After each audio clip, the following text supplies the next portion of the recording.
I was born in the rock. I was raised in the rock. I was born in the rock. I was raised in the rock. I was born in the rock. I was raised in the rock. I was born in the rock. I was raised in the rock. I was born in the rock.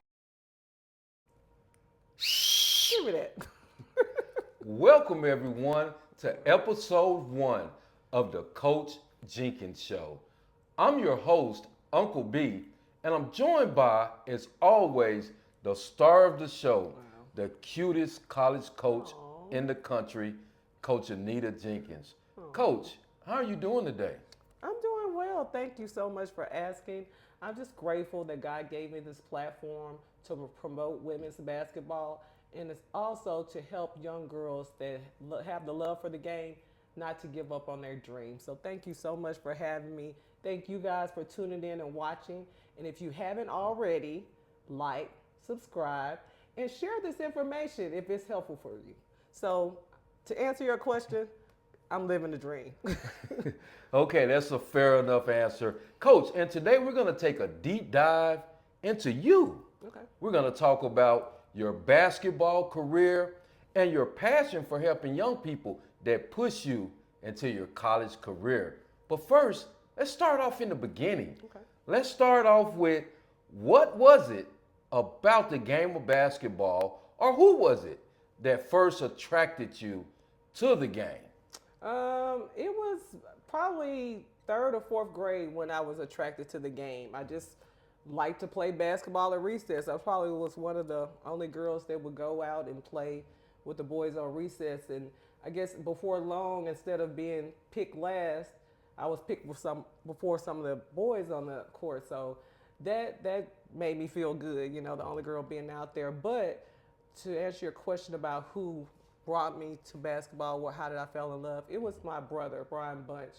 Um, he was playing at Southwest Junior High School and was really, really good. And I got the chance to go to watch his games and see how junior high school was. So I couldn't wait until seventh grade when I could go over to play organized basketball. But Brian Bunch, he's the person that made me fall in love with the game. Thank you, brother. Okay, well, speaking of Brian, who's probably the biggest literally and physically influence on your basketball career, and many of you know that Brian is about 6'9". Yeah. And we had an opportunity to speak to Brian over the Christmas holidays. And here's what he had to say. I'm not going to quite call it a sibling rivalry, but there was a little something there. But let's let Brian put it into his own words. A lot of people don't know this. Coach Jenkins, which is my sister Anita, she's actually pretty good in basketball. When we played, when I was in high school, and even in junior high, she played. She was actually pretty good, to be honest with you. And I was actually kind of jealous of her just a little bit because I thought maybe she was better than me. But unfortunately, it turned out she wasn't. So, but man, I tell you what, she worked hard. She played hard. She was dedicated. I'm telling you, she's probably one of the toughest girls I know that played the sport of basketball. Okay, we want to thank Brian for taking out time during Christmas break to conduct that interview for us. It wasn't easy getting him away from that dinner table, but he did. He put the mic on, and Brian, we thank you for that interview. Thank you so much, brother. Okay, so we talk about you and Brian playing basketball at Southwest already, but you guys had the unique opportunity to both play for Little Rock Central High School at the same time. We know that had to have been special for you guys and your family to see both of you all representing Little Rock Central at the same time. Let's talk about your high school basketball career at Central. Just some of the relationships you formed at Central, some of the things, people that inspired you to move forward in basketball at Central, and some of the ways that Little Rock Central shape you for the rest of your life. Well, first of all, Central was my dream school because when I was at Southwest, Brian had already been over to Central for 2 years, and I was able to go over and watch the girls' game before Brian got to play, and I would watch players like Joy Norman and Angelica Smith and Nicole Smith and Javon, people like that, just balling. Girls are really taking it serious and balling. And so that's what something I want to be a part of. And so once I made it to Central, it was a complete blessing to be there. I enjoy every aspect of going to Central and playing for the Tigers. I think I started around in my 10th grade, a little bit about 10th or later part of the 10th grade year, and both 11th and 12th grade year. So I was able to make it into the Hall of Fame for basketball and volleyball, and the relationships that I built with my teammates, they still exist today. So got to know that it's more than sports, it's more than basketball. It really is about the relationships. There are some of them are lifelong relationships. Okay. Now tell us, what type of player was Coach Jenkins? You say you were in a Hall of Fame. Yeah. But what type of game did you have? What type of skill set did you have? I know some of those your college players are waiting on this answer. They say Coach Jenkins telling us to do this and that. I wonder what type of player she was. Yeah, I was a player that would hustle hard. When I got on the court for practice or games, first of all, I hate to miss practice. I hate to miss game. I hate when they say anything about basketball being canceled, because I wanted to be on the floor at practice playing ball and doing something I love.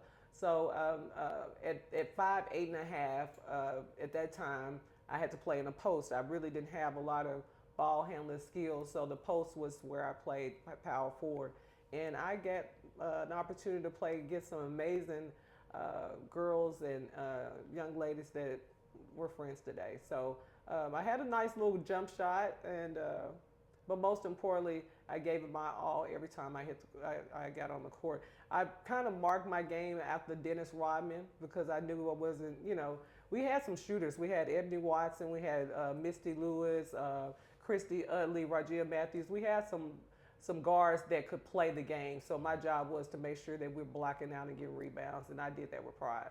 Okay.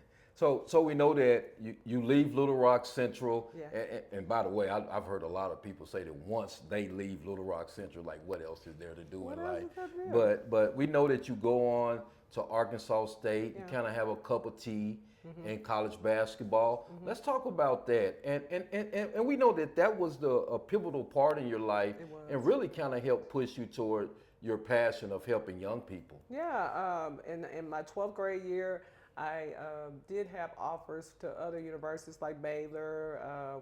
Back then, they gave us letters that they would mail out to the coaches. So I had interest in Baylor and University of Hawaii and Jackson State, the ones that I can remember. And I had some friends that were going to Arkansas State. I did want to be close to home, I thought. So I had some friends that were going to Arkansas State, and I followed them there. And I was like, you know what? I could just play basketball there and walk on. Really didn't know much and didn't really have a lot of guidance. So I did that. I started off in the off season. Everything was wonderful. It was time for the tryouts, and I decided not to make it. Fear held me back. So that's another reason why we have this show, because I want to make sure that young ladies, especially high school athletes, know that there's other opportunities, and if they love the game, there's opportunity for them to play the game and develop. Okay. So we know you go on. You don't get an opportunity to play, but basically pass up the opportunity to play basketball at Arkansas State, and you go on, get your degree, you get your bachelor's, you get your master's, and you start a career in corporate America. Yeah. Let's talk about what happens toward the end of that career at corporate America, where it kind of gets old. It's 20 years in, and you're looking for something else to do. You just take over from that point. Yeah, it's exactly what it was. It was 20 plus years in, and I moved over. I started off in Parks and Recreation, doing auditing and trying to climb the corporate ladder. I went over to Human Resources, and that's what I got my master's in. And I thought that I was going to be this big human resource director, or just trying to climb the corporate ladder. But I knew that the office scenery wasn't what I wanted. But I knew that, that was the way I had been making money for majority of my life. So, once I fell in love with you, you were doing the Natural State JUCO Jamboree, and I think that year it was 2023, so it was at Summerwood, and I got a chance to come and help out, and got a chance to see junior college basketball up close and personal. And I was like, wow, if I'd have known this, it kind of brought me back to like regret not, playing college basketball, but also more about awareness. Like, make sure that these young girls know that maybe you can't dribble, or maybe you're not the best shooter, but you can develop, and junior college basketball is out there for you. So that's how I got started and fell in love with the game all over again. Okay, so you basically fall in love, then you fall back in love Yeah. with the game of basketball. And I know at that time we were making a transition in our life. We were moving to the Northwest Arkansas area, and we get to Northwest Arkansas, Yeah. and we're in the gym. We're covering AU tournaments and doing all those kind of things. And then what happens from that point? From that point, I saw the love of the game. I was able to, visit with other athletes during that time. And I felt like the Lord had led me because I knew I wanted to work with young girls, ages 12 to 18, and just give back in that space. But it was just, the Lord spoke to me. It was like, this is it, basketball and mentorship. So that's when I came home. It's like, baby, I want to coach.